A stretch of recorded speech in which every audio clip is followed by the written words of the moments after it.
What's up, everybody? It's Bernie and Lance coming to you with a very special edition of Breaking News from the Den right now. Lance, we got something hot off the press about the iOS 14 update coming next month, and specifically how it impacts social media advertising. Well, it's kind of funny because Facebook's screaming foul ball, but Facebook, know what? Maybe you shouldn't censor so much shit and do what you want to do. Now it's hitting you by Apple. Good for you, Apple. Yeah. What they ultimately said was, hey, listen, we're not going to give Facebook access to the data to target ads, to know where people are going, where they're driving, what they're doing. They're blocking off the apps. They didn't even consult Facebook about it. They just rolled it out. iOS 14 rolls out in September. So we're literally less than 30 days away from this update or buying a new iOS 14. I think it's comical. It's going to destroy Facebook's ad spend 50%, on Facebook. it's saying, about the audience. So a lot of people don't realize you don't have to buy the iOS 14. You can actually download the new system. Most people are going to take the update, get it. So what you have to do is actually build your own iOS 14 ad set on Facebook and try and target the best you can. We don't know everything Apple's taken away because they were very broad with what they're saying.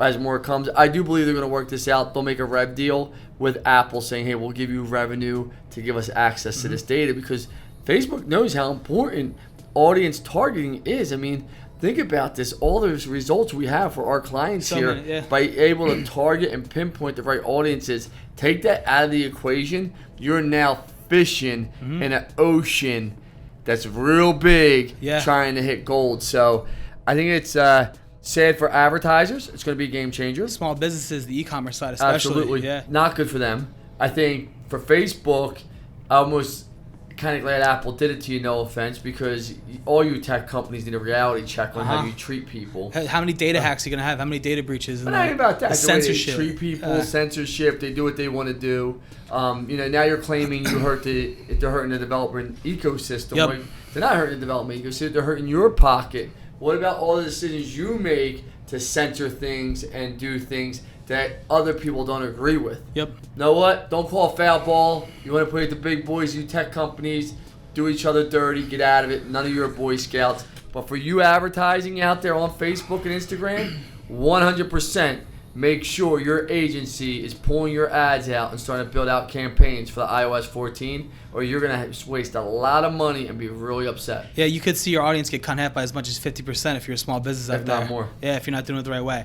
All right, before we let everybody go, you and I were talking about, before we kind of got into this, whether or not this is more of a power play for Apple, or it's kind of like them operating under the veil, like protecting consumer data. I think it's a power play for Apple. Yeah. Power play. These people don't care about it. They don't care about you and me or anything. No, I mean, they say they do, they don't. I mean, all their behaviors show.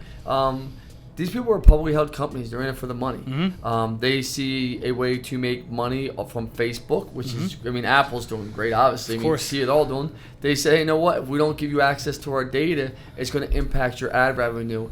They'll work it out on a revenue share. Yeah, and it took Apple how long? We covered it in breaking news this week to get to $1 trillion, and then $2 trillion in like a year or 2 years after the fact. 2 years after. That's 42 insane. years, I believe, to get to $1 trillion. And inside of the last 2 years, they went to $2 trillion. All right, Lance, thanks for that insight. And it looks like we have some more breaking news coming across the desk right here in the Den. And it appears as though Walmart is teaming up with Microsoft to buy TikTok. U.S. assets. Microsoft and Walmart are teaming together, which I think is going to be great for both of them, to buy TikTok's assets. They outdid Oracle. Oracle was the one looking to buy them, which, hey, that's a good play. But think about this. Walmart, that owns Jet.com, who competes against Amazon, Microsoft, LinkedIn, all those assets, they're competing against Amazon, Google. This is a big partnership. Two big premier companies out there, two dominant companies, saying, hey, listen, we're going to now get into the social media platform. They're buying the U.S. assets 3 days after, I think, the CEO of TikTok resigned, saying because all the political stuff. So the reality is this. Trump spoke. They listened. They knew he wasn't playing games. I think it's the first time in U.S. history where you'll see a president speak, and inside of 30, 40 days, it was sold. Yeah, I mean, tell them how much they bought it for. $35 to $40 billion. And the thing about this is, supposedly, it's worth $200 billion, analysts are saying. I mean, it is the most emerging social media platform this year. TikTok. By far, fastest growing. I mean, this might have outgrown Snapchat in the pace that was going before Instagram. We remember how much you like Snapchat. I wasn't a Snapchat fan, but now there's a game changer because they can do so much with the data from Walmart's site, Jet.com site, from all their other assets, Microsoft, LinkedIn. They own so many assets out there. They have so much data. Now they can start cross-swapping data, advertising dollars, good play. Congratulations, Microsoft and Walmart. Sometimes you're better off as a team than as an individual. Remember that, business people out there. Yeah, teamwork makes the dream work, everybody. Lance, thank you for that. Everybody, you heard it here first. We'll see you soon.